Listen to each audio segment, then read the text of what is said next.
നിങ്ങളുടെ favourite shows ഇനി ഒരിക്കലും മിസ്സാവില്ല. ഇപ്പോൾ C5 കാണും നിങ്ങളുടെ ഫേവറേറ്റ് ഷോസ് തികച്ചും സൗജന്യമായി. പാവല്ലേടാ അത്. എന്തൊക്കെ ഉപകാരങ്ങളാ നമുക്ക് ചെയ്തു തരുന്നത്. ഇതൊക്കെ അറിയാവുന്നതുകൊണ്ട് ആരുടെയും ഒരു സഹായവും സ്വീകരിക്കരുതെന്ന് ഞാൻ അമ്മയോട് ഇടയ്ക്കിടയ്ക്ക് പറയാറ്. എന്തായാലും രാജു, നീ ഒന്ന് അവിടം വരെ ചെന്ന് രമ്യോടൊന്ന് സംസാരിക്ക്. അതെ ചേട്ടാ, ചേട്ടനൊന്ന് ചെല്ല് പ്ലീസ്. എനിക്ക് ആരും കാണണ്ട. മാഡം, ഇനിയിപ്പൊ എന്ത് ചെയ്യും? ഒരു പിടിയും കിട്ടുന്നില്ല.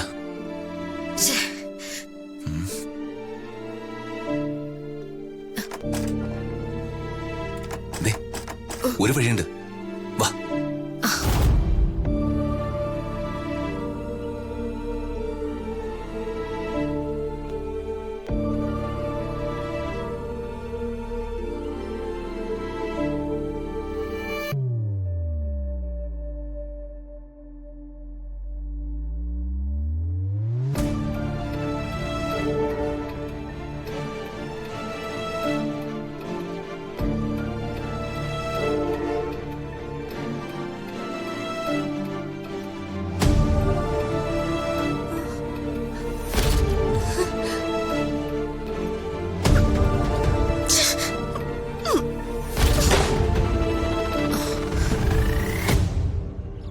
മാഡം വലിയ ദേഷ്യത്തിലാണെന്നാ തോന്നുന്നത്.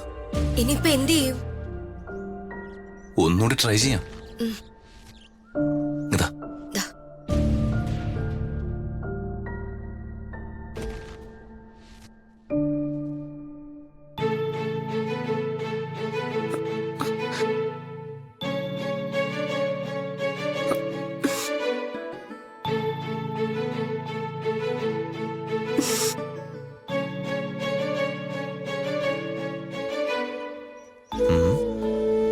വർക്കൗട്ടായെന്നാ തോന്നുന്നത്.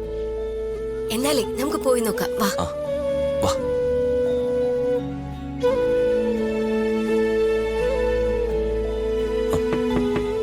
മാഡം, എന്താ? വാതില് തുറക്കരുതിക മാഡം. വാതില് തുറന്ന കിടക്കുന്നത്.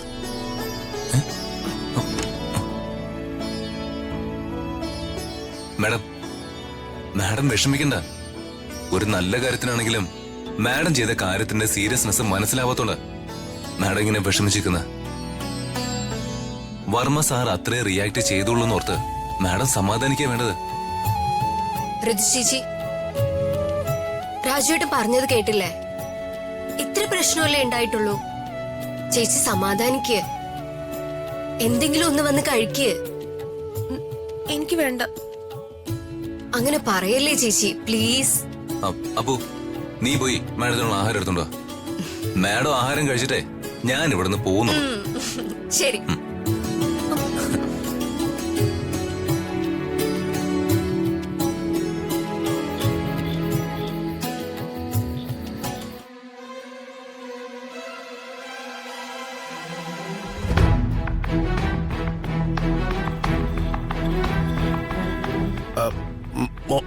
മോളെ,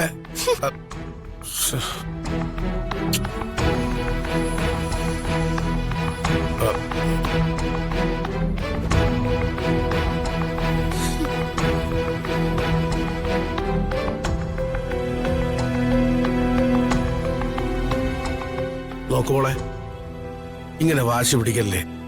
സമയം എത്രയെന്ന് നോക്കിക്കേ. സമയം ഒരുപാട് ലേറ്റായി. മോൾ ഈ ഒരു ഉരുള ചോറ് അച്ഛന് വേണ്ടി കഴിച്ചാട്ടെ പ്ലീസ് മോളെ. മനുഷ്യ, എനിക്ക് എന്റെ തള്ളവിരലിൽ നിന്ന് തരിച്ചേറി വരുന്നുണ്ട്. ഇനി ഇവിടെ ഊട്ടി ഉറക്കാലും നിങ്ങക്ക് സമാധാനാവുന്നുണ്ടോ? എനിക്ക് വിശക്കുന്നുണ്ട്. നിങ്ങക്ക് ആർക്കും വേണ്ടെങ്കിൽ വേണ്ട. ഒന്നും മിണ്ടാതിരിക്കണി. എന്റെ മോള് കഴിച്ചിട്ട് കഴിച്ചാ മതി ബാക്കിയുള്ളവർ ആരായാലും. മോളെ പ്ലീസ്. ഇവളായിട്ട് ജനിച്ചാൽ മതിയായിരുന്നു.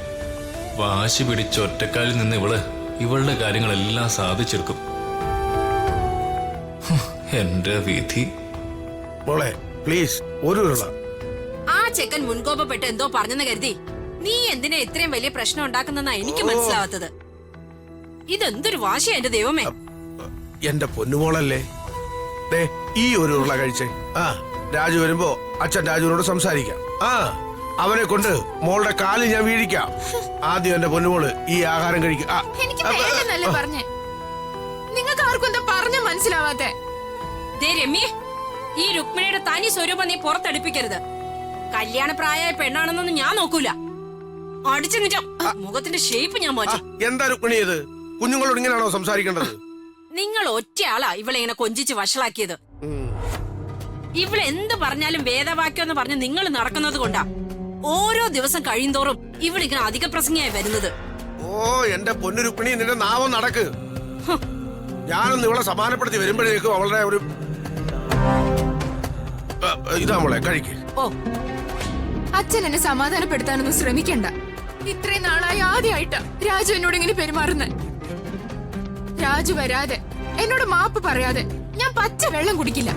ആ കേട്ടല്ലോ, വേറെ ഒരിടത്തും ഇല്ലാത്ത ഒരു അച്ഛനും മോളും. വിശന്നിട്ടൊരു കൊടല് കരിയാം.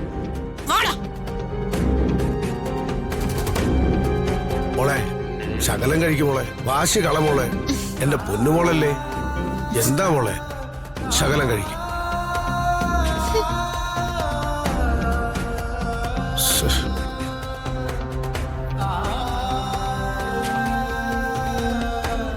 അമ്മേ, ഞാനൊന്ന് പുറത്തു വിട്ടു. നീ നിന്നേ. നീ എന്തിനാടാ ആ രമ്യയോട് വഴക്കുണ്ടാക്കിയത്?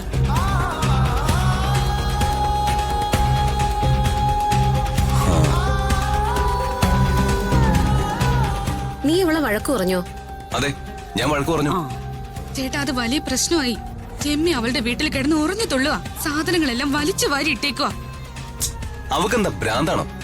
ഞാൻ കടയിൽ പോയിട്ട് തിരിച്ചു വന്നപ്പോ കണ്ടതാ. പാത്രങ്ങളൊക്കെ പുറത്തേക്ക് വലിച്ചെറിഞ്ഞു ആകെ ബഹളം. ഞങ്ങൾ പോയി സമാധാനിപ്പിക്കാൻ കുറേ ശ്രമിച്ചു. പക്ഷേ ഞങ്ങൾ പറഞ്ഞിട്ടും അവൾ കേൾക്കുന്നില്ല. അല്ല, അവളെ സമാധാനിപ്പിക്കാൻ അമ്മ എന്തിനാ അങ്ങോട്ട് പോയത്? അമ്മയ്ക്ക് വേറെ പണിയൊന്നുമില്ലേ? എന്റെ പൊന്നു മോനെ, നീ ചെന്ന് മാപ്പ് പറഞ്ഞില്ലെങ്കിൽ പച്ചവെള്ളം കുടിക്കില്ല എന്ന് പറഞ്ഞ് ആ കുട്ടി ഒരേ വാശിയിലാ. എന്റെ മോനെ, അമ്മ പറയുന്ന ഒന്നനുസരിക്ക്. അമ്മയുടെ കൂടെ വാ. അമ്മയോ? നീ വന്ന് രമ്യയോട് മാപ്പ് പറയേ. രാവിലെ മുതൽ ആ കുട്ടി പട്ടിണിയിലാ. പിന്നെ മാപ്പ് പറയാനോ? ഞാനോ? മാപ്പൊന്നും ഞാൻ പറയില്ല. അവൾ എന്റെ ബൈക്കിന്റെ കീ എടുത്ത് വലിച്ചെറിഞ്ഞു. നല്ല പെട കൊടുക്കേണ്ട പണിയാണ് അവള് കാണിച്ചത്. പിന്നെ ഞാൻ പോട്ടേന്ന് വെച്ചാ. അങ്ങനെയൊന്നും പറയല്ലേടാ. പാവല്ലേടാ അത്. എന്തൊക്കെ ഉപകാരങ്ങളാ നമുക്ക് ചെയ്തു തരുന്നത്. ആ, ഇതൊക്കെ അറിയാവുന്നതുകൊണ്ടാ ആരുടെയും ഒരു സഹായവും സ്വീകരിക്കരുതെന്ന് ഞാൻ അമ്മയുടെ ഇടയ്ക്കിടയ്ക്ക് പറയാറ്. എന്തായാലും രാജു, നീ ഒന്ന് അവിടം വരെ ചെന്ന് രമ്യയോടൊന്ന് സംസാരിക്ക്. അതെ ചേട്ടാ, ചേട്ടനൊന്ന് ചെല്ല് പ്ലീസ്. ശരി, എന്നാ പിന്നെ അമ്മയും കൂടെ വാ. വാന്നേ.